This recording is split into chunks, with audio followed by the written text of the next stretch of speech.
बहुत बढ़िया, बहुत बढ़िया। ये बच्चा एसएससी ऑडिटर के पोस्ट पे सिलेक्ट हुआ है और आप सबके बीच से ही निकला है। और ये बहुत अच्छी बात है कि जिस बैच में ये बच्चा आया और आने के साथ हर समय ये कम से कम 3-4-5 मिनट जीता हुआ है, कितने जीता हुआ आराम से, सारे बांट दिए दोस्तों और सारे से बांट दिए इसने। अभी बाल एक छोटा कर लिया है, ये बाल ही मस्ती में। हाँ देखा तुमने ना, विजय बेच के हैं सर। हाँ विजय बेच। हाँ विजय, मतलब ऑनलाइन ऑफलाइन दोनों। ऑफलाइन में हर बैच 2-3 बैच में आया है आपसे और 5 मेहनत किया इसने, और आप लोगों को बताएगा भी कि कैसे मेहनत किया है, कैसे किया था। तो इसी के मुझे सुनिए, बताओ आराम से दूसरे किए गया था। कैसा फील हो रहा है? Surely I am feeling very well, and इस दिन का मुझे इंतजार था कि मैं कब आके सर के साथ बोल पाऊंगा कुछ। वैसे मैंने संदीप सर का बैच पढ़ा है तो मैंने स्पीकिंग तो करी है कई बार यहाँ आके, बट आज की फीलिंग टोटली डिफरेंट है, and surely I am feeling very well. And serial crack करना आई थिंक इतना डिफिकल्ट नहीं होता किसी के लिए, अगर करना स्टार्ट करते हैं मेहनत तो होने के लिए हो जाता है। और मैंने भी अपनी जर्नी स्टार्ट करी आई थिंक आज से 1.5 साल हो गया होगा टोटल। तो शुरुआत करी थी मैंने डिफेंस एस्पिरेंट के साथ, और तैयारी काफ़ी करी, बट डिफेंस में मैं सेलेक्ट नहीं हो पाया। कई बार एसएसबी फेल हूँ, रेटिंग क्वालिफाई की है लेकिन नहीं हो पाया, और कोशिश भी करी उसमें लेकिन पता नहीं क्यों नहीं हो पाया, और मैं उसमें अपनी गलती नहीं समझ पाया, इसलिए मेरा नहीं हो पाया। अगर मैं उसमें अपनी गलती समझ लेता आई थिंक तो श्योरली हो जाता उसमें।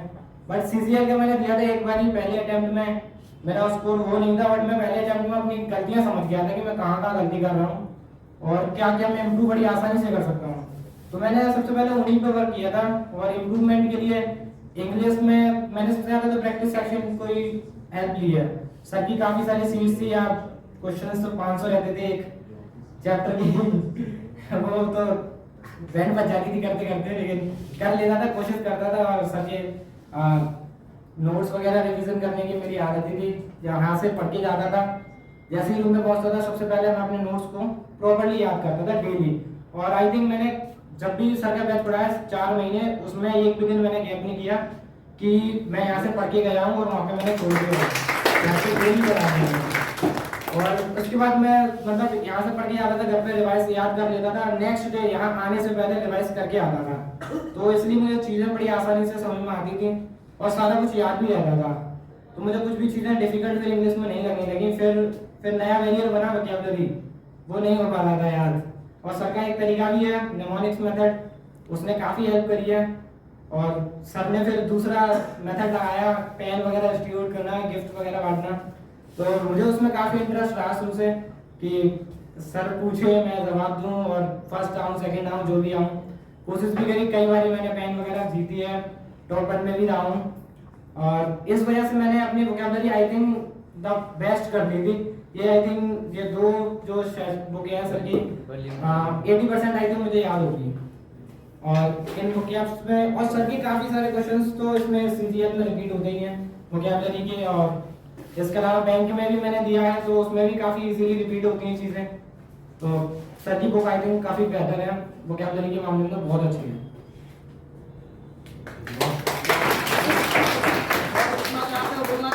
हाँ, अगर कोई कुछ पूछना चाहता है तो बिल्कुल पूछ सकता है। हाँ क्या क्या है आपको तैयारी करते हो?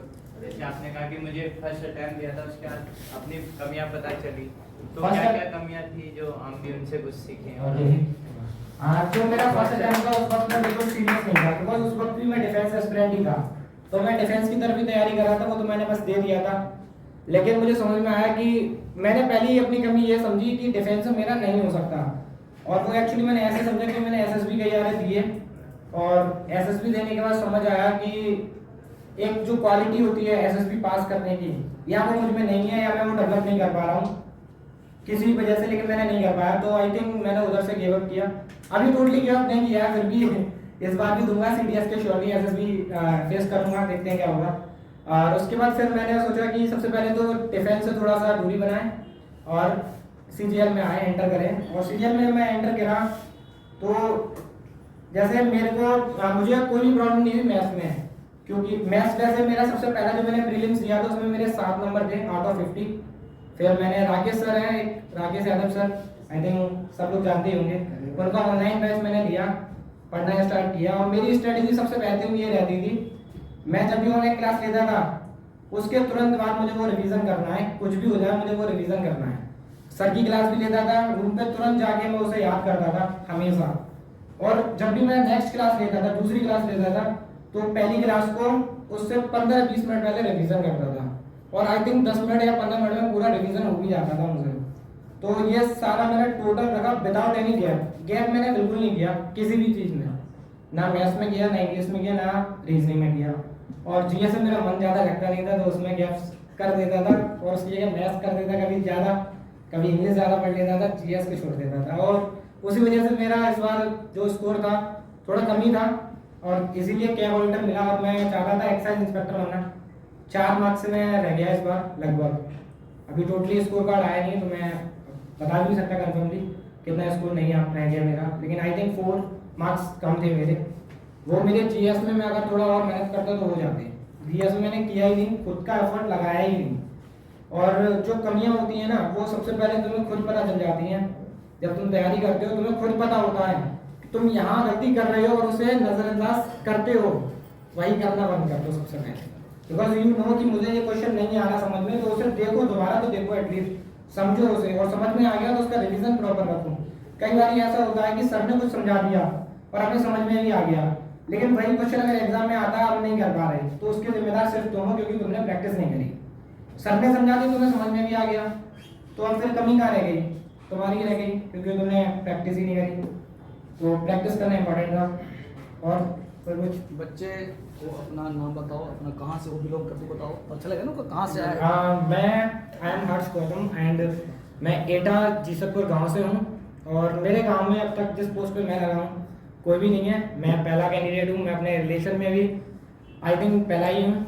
अब तक तो मुझे नहीं जाना कोई और भी है या नहीं है, और पूरे गांव में भी मैं पहला हूँ। शहर में तो कई सारे मेरे में लगे हैं। इस साल आई थिंक मेरे शहर से कोई आईएएस भी बना है, जानकारी नहीं मुझे उसके बारे में ज़्यादा, लेकिन शहर से तो बनते हैं, लेकिन गांव में मैं पहला ही हूँ। बहुत बढ़िया। हर्ष गौतम एटा का नाम रोशन किया उत्तर प्रदेश, और हर्ष ने बहुत अच्छा काम किया है और एटा का नाम रोशन किया। तो मुझे इस बच्चे से लगाव भी था। एक बार मैं डांट पर भी किया, समझाया इसको, कई ऑफिस में मिला पर्सनली हमसे कि सर मुझे इस बार निकालना है, कैसे करना है, क्या करना है।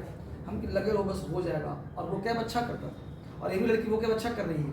तो तुम लोग वो कैब जब करोगे ना तो रिजल्ट होना, बस क्या कहता हूँ, खाली वो कैब संभालो, बस ये तो कहता हूँ ना, खाली वो कैब संभालो, बाकी मैं संभाल लूंगा। ये नहीं कहता हूँ क्लास में जी, बस वो कैब संभालो, बाकी मैं संभाल लूंगा क्लास। जितने क्लास में पढ़ाता हूँ पूछिए बच्चे से, कहीं से बाहर नहीं आता कुछ भी। मैंने सर इस बार के कितने 45 क्वेश्चंस थे, मैंने कॉम्प्रिहेंशन तो सारा डिफरेंट ही आता है, वो तो किसी को नहीं मिलता कहीं से, लेकिन वोकैबुलरी की जो भी क्वेश्चंस थे ना ये इस किताब से मिल जाएंगे और एक कॉपी है लैब बुक, उसमें मिल जाते सब लोग जाते हैं, कुछ नहीं बचता, उससे बाहर ही नहीं, देश सारा में कुछ किताब में मिल सवाल जाता। कहीं नहीं। ठीक है, और कोई कुछ पूछना चाहेगा? रीजनिंग के लिए कहाँ से रीजनिंग के लिए मैंने तो अपने उनसे पढ़ा था, व्यूज सर करियर जेल से, उनसे पढ़ा था और 4 महीने में रीजनिंग बेहतरीन हो गई थी। ऑनलाइन मैंने मैक्सिमम पढ़ाई अपनी ऑनलाइन करी है। इंग्लिश मैंने ऑफलाइन और ऑनलाइन दोनों पढ़ा है, और बाकी सारा मैंने ऑनलाइन पढ़ा। और मैक्सिमम चीजें ना मैंने यहाँ पे दिल्ली में केवल 4 महीने रहा था और पक गया था मैं रह के, बहस बच चुकी थी मेरी, बिल्कुल मजे नहीं आते थे।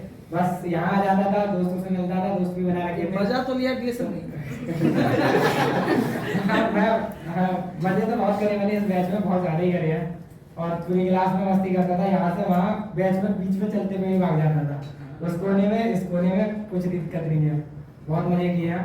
और लेकिन सारी तैयारी जो मैंने बूस्टअप किया है ना मेनली वो करने के लिए है। मैंने घर कमरा अपना सेपरेट रख लिया, कोई नहीं आता था, टाइम से खाना आ जाता था, रखा रहता था, पता नहीं कब आ गया और मैं पता नहीं कब खा रहा हूँ। कई बार तो खाना मैंने शायद 4-5 बजे में खाया है, सुबह 8 बजे रख दिया है, प्लेट से ढका हुआ रखा ही है, और मैं खा रहा हूँ 4-5 बजे, और उठता भी मैं 6-7 बजे था, सोता रात में सारी पढ़ाई की मैंने अपनी। मेहनत किया है। तो बहुत अच्छा हर्ष, ठीक है, फिर मंडे मिलते हैं। Okay sir.